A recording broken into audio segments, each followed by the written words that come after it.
previous chapter, the handsome Monkey King was given a name and joyfully leapt before the Bodhi Patriarch.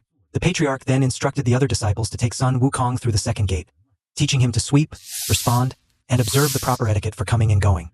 Thus, Sun Wukong learned how to speak and behave with courtesy among his fellow disciples. Each day, he engaged in discussions of scripture, practiced calligraphy, and burned incense.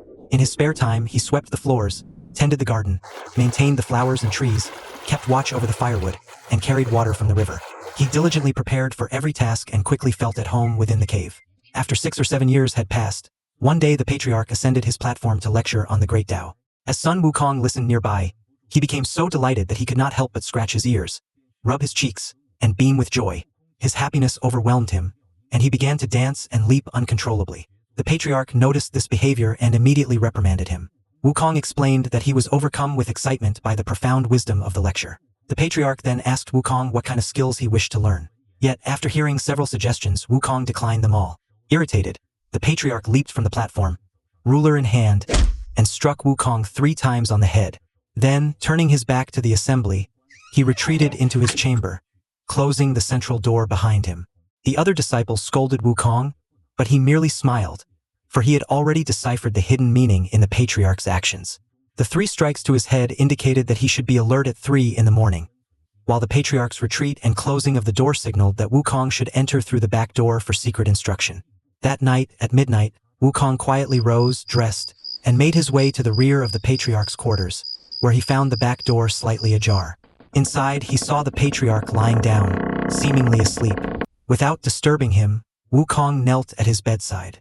Soon, the Patriarch stirred, stretched, and noticed Wukong kneeling there. "You rascal," he said. "Why aren't you asleep in the front, but sitting here at the back?" Wukong explained that he had understood the Patriarch's hidden message.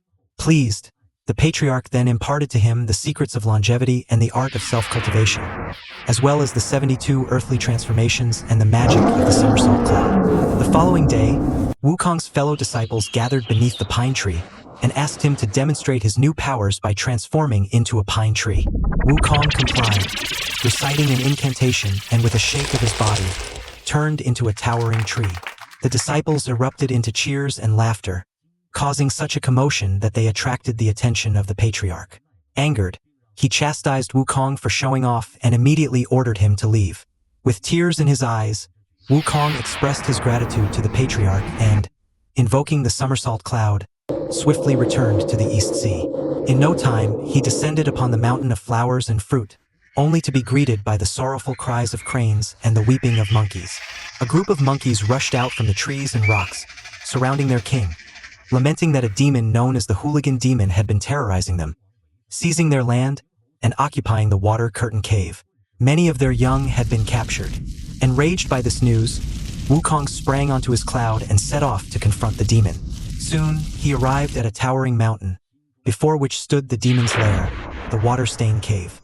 Several minor demons were dancing outside the entrance, but upon seeing Wukong, they fled inside to report his arrival to their master. The Hooligan Demon, hearing this, donned his armor, grabbed his sword, and emerged from the cave with his followers. Observing Wukong's small stature and unarmed state, the demon put down his sword, opting to fight him with his bare hands. However, Wukong quickly struck the demon in the ribs and landed a powerful kick. Infuriated, the demon retrieved his sword and slashed at Wukong's head. Wukong dodged the blow, plucked a handful of hair, chewed it, and spat it into the air. Instantly, several hundred small monkeys appeared, swarming the demon, pulling and tripping him. Seizing the moment, Wukong snatched the demon's sword, dispersed the monkeys, and with one mighty strike, split the demon's head in 2. Wukong then freed the captured monkeys and returned with them to the mountain of flowers and fruit, where he was joyously welcomed. To celebrate their reunion, the Monkey King organized a grand feast of 9 varieties of fruit, and all the monkeys joined in the festivities, united in happiness once more.